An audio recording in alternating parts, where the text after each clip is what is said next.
Book 1, Bazur's Plot, Chapter 41, Feast at the White Goddess's Palace. White Goddess clapped her hands happily. Now that we have all plans ready, we will go to the yard to have a feast and dessert. We need to have a celebration, and this is perfect time before you continue your rescue journey. The valets have done an amazing job decorating the yard and making amazing food for us to enjoy. We have folks joining us from hiding too, and obviously anyone who is in the palace right now will join.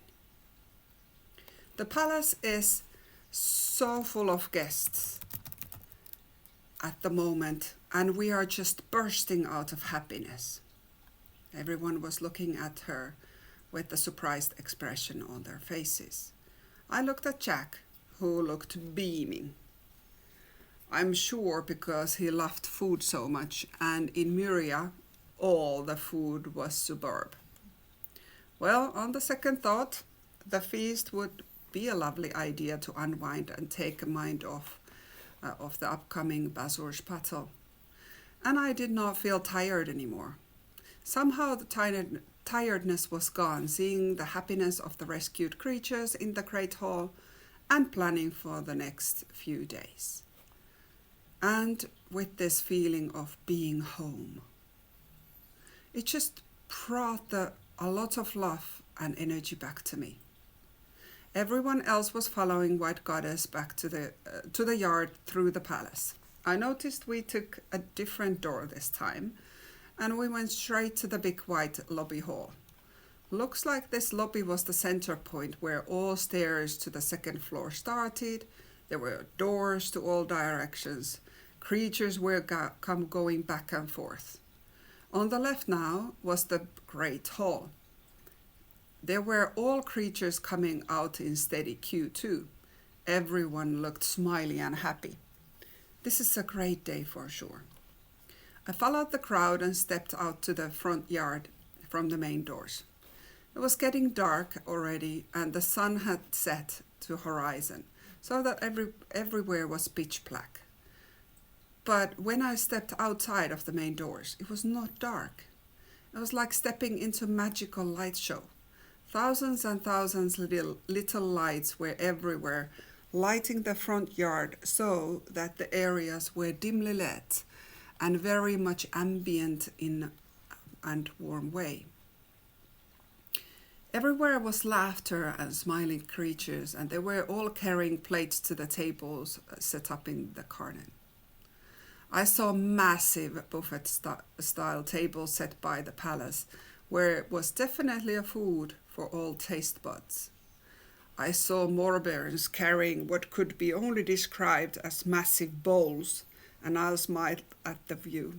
I really loved these 3 moorbarons. They were so tough, but so sweet and kind souls. I saw Jack following moorbarons to the table with very impressive plate with food piled to a pyramid shape, shaking on it. I guess he would not leave any delicious food behind either. Someone tapped my shoulder and I turned around. I smiled, recognizing him, and exclaimed, "Baba Goddess, so good to see you. How are you feeling?" Baba Goddess smiled and replied, "I am getting better. I have been taken care of very well here. My loved valets are constantly making sure I do my exercises, eat and drink enough. I am gaining my strength back. Thank you once more for saving me." I shook my head. There's nothing to thank me about. I felt when Elderberg asked me that this was something I could do for Myria, and my intuition was right.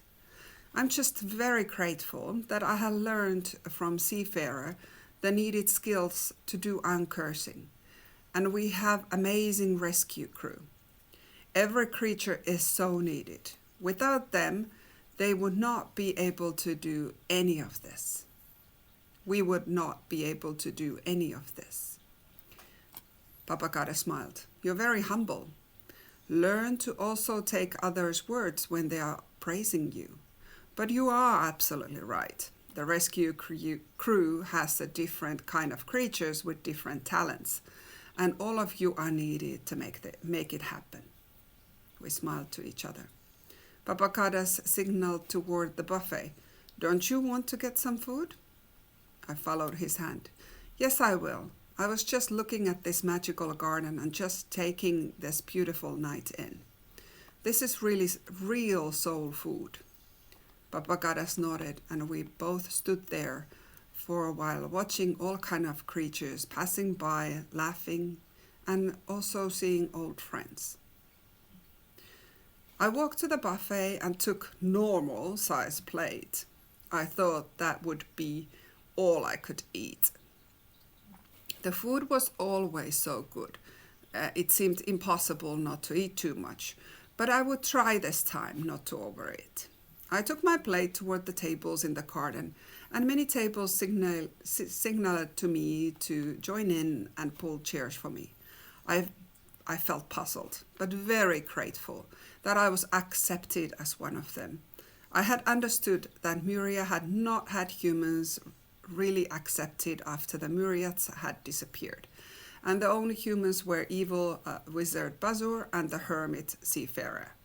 So humans have not been greatest in and for Myria for the last centuries.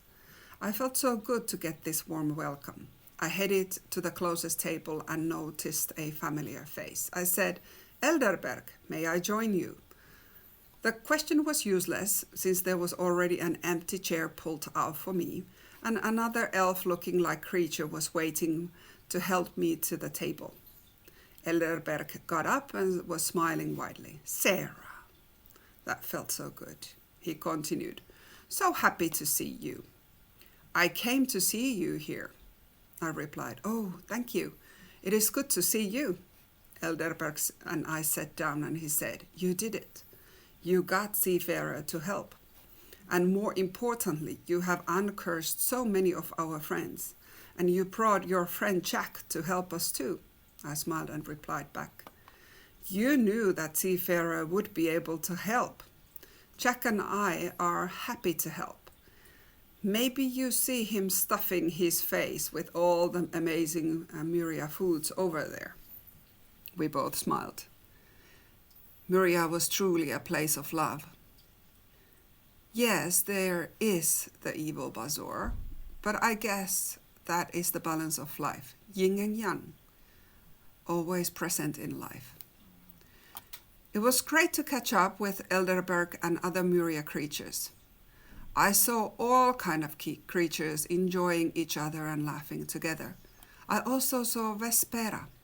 She was the Tara's cousin. She looked stunning, glowing dark purple around her.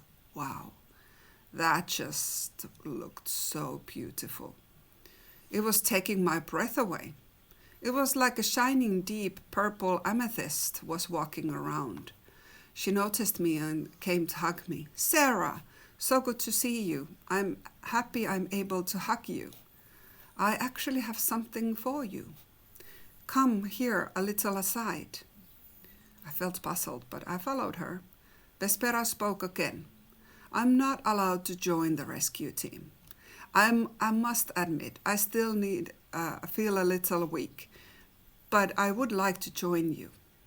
Underground elves did a great job helping me on my feet, and then I was transported here to the palace since the underground cave started to be a little crowded. I laughed. The thought of the caves filled with all uncursed awakened ones was both funny and a little claustrophobic. Vespera continued, but there is something that nobody else knows how to do, my magic, and I want to teach you a little bit of that. You need it when you meet Bazur. I looked at her and said, oh really? Do you think I can learn that? Vespera laughed. Her laughter was very similar to Tara's. Tara was black as night, where Vespera was shining all around deep purple. Tora was also similar, but Tora was shining warm white light so bright that it was like having a daytime around him all the time. Same as the white goddess. Oh, I'm getting distracted now. I heard Vespera speaking to me. I have to concentrate now, she was saying. Yes, of course you will learn.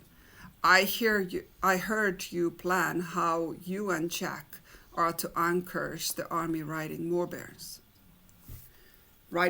more bears. So, there is a quite big possibility that Bazur may hit one of you and create big rocks out of you again. Or somebody, other creatures. Tarantora will do the magic, but what we do know, it is mostly defending magic, not attacking magics. Those normally are learned with evil and dark sides only. Now it would be good to know a few of those, but those curses do kill, and we have centuries not done anything like that here in Myria. It is a conscious decision. That made sense, I nodded. Yes, I understand it. It would be good to have more defending skills, but also you have not really had anyone threatening the peace except Bazur, have you? Vespera nodded. No, we have not. Well, I have my unique magic, and I'm going to teach you two things. How to defend yourself, but also others, and hopefully stop Bazur hurting anyone really. She looked at me and continued. So when Bazur is about within 20 meters, you are close enough. You need to lift your left hand and face your palm toward Bazur and chant, by amethyst, silent light, stay your limbs, freeze in the night. So what should happen is that from the palm of your palm, a stream of purple light will leave and hit him, and he will freeze for the moment. But I never have tried to do that to a wizard, so it is likely that he will be just stunned for a short while, but at least that would give you some seconds and get your creatures to safety, get the other creatures to safety. So if this works, give him, if this works better, it might give you even minutes. I looked at her in disbelief. My palm shooting purple light? I asked. Purple light? How do I get that out of my palm? She nodded and walked me even further aside, where no creatures were in view. Here, we will practice to freeze that flower. I saw a big sunflower swaying in the wind. I asked, will that harm it? Vespera said. Yes, it might, but you have to get practice. So if you are successful, it will not sway, but it will be frozen still. Now concentrate. Maybe close your eyes and think purple light into your left palm. Once you are ready and you feel stinging and kind of warm in your palm, then open your eyes and do the chant. The biggest thing is that you need to believe this works, and you can do it. That is pretty much the only thing stopping you at this moment. I looked at my palm and at her. She looked, and then I looked at the sunflower and whispered, I am sorry if I will hurt you. I closed my eyes. I heard all the hassle and bustle around us. I felt my heart pounding in my chest. I felt a little sweaty and nervous. I started to breathe purposefully, slowly and calmly. It took a while to calm down, but then I felt it, the calmness. It arrived to my body like comforting blanket around me, like someone was hugging me. I felt calm.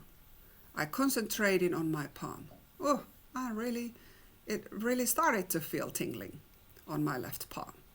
I let the sensation grow and concentrated to remember the words. I sighed and opened my eyes. I raised my left arm so that my palm was facing the sunflower, and I chanted quietly, but kept my voice very steady and stern. And oh my! Poor sunflower was stiff as a stick and stopped swaying in the wind. Vespera muttered something, and her palm was up toward the sunflower, and it became normal again. She sounded very happy. Great job, Sarah. Exactly like that. I will teach you the anti-chant too, if you need it, to do for any of our creatures. But if you freeze Bazur, do not undo the chant to him, since it will unlikely wear off anyway of the wizard, and it's better that he is out as long as possible. But as you see, Sunflower seems quite all right. I turned and looked at the Sunflower. It looked a little dumbfounded, but looked otherwise okay. Vespera asked me to repeat the chant a few times, and she kept asking me to really feel the purple energy coming out of my palm. She kept saying that was the key. Once I learned the freeze chant, the unfreezing chant was the same process, only the chant was obviously different.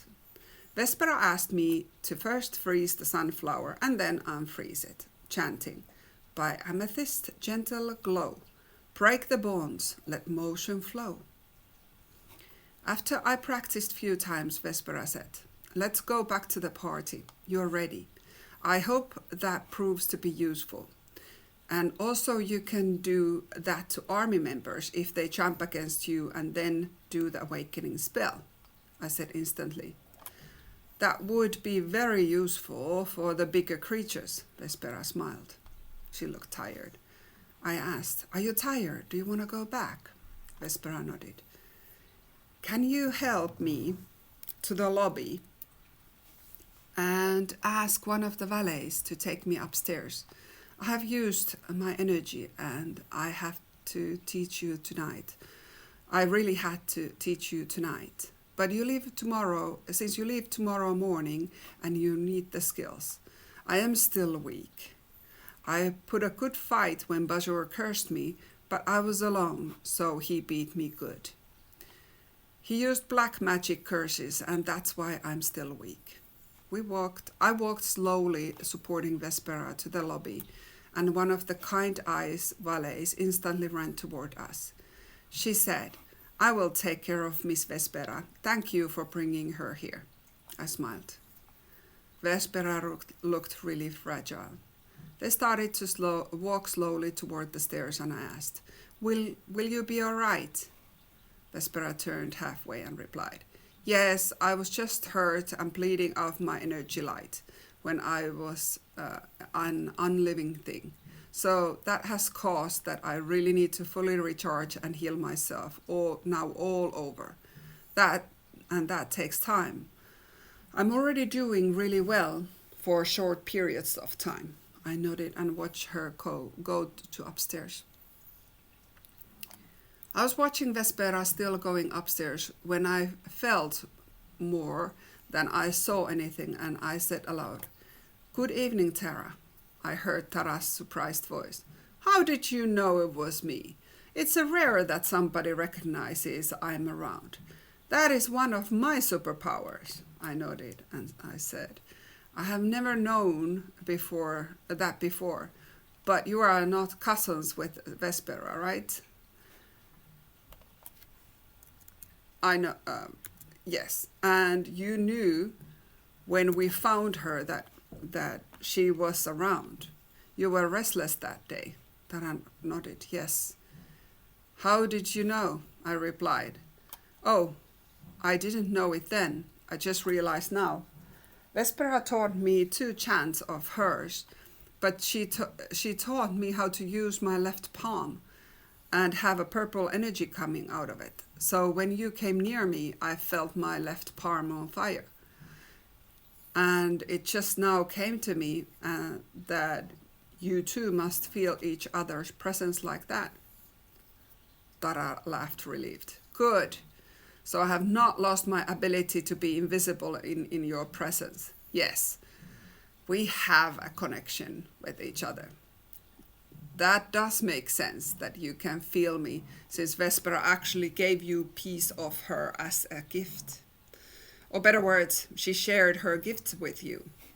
Otherwise, you could not use purple energy. Show me your palm." I raised my hand and let her look at it. Sarah continued, Yes, it is her. But I can also see Sarah. So that is a speciality of you as well. So it is a mix of your gift, Sarah, and shared one from Vespera. Congratulations. I'm sure whatever she taught to you will be useful. I looked at her smiling.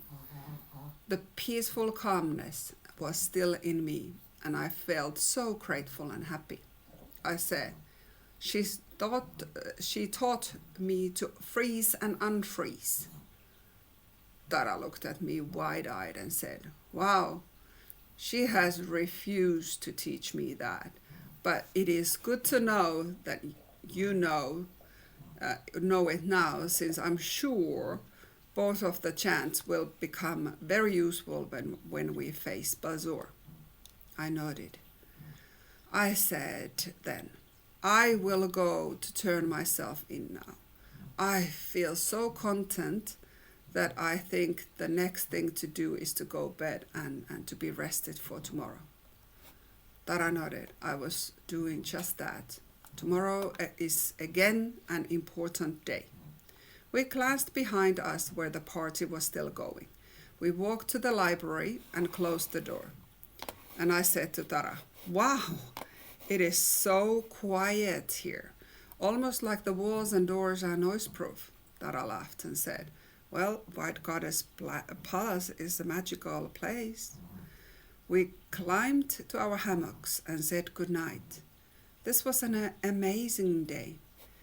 It was a glimmer day, a day when everything just goes perfectly right.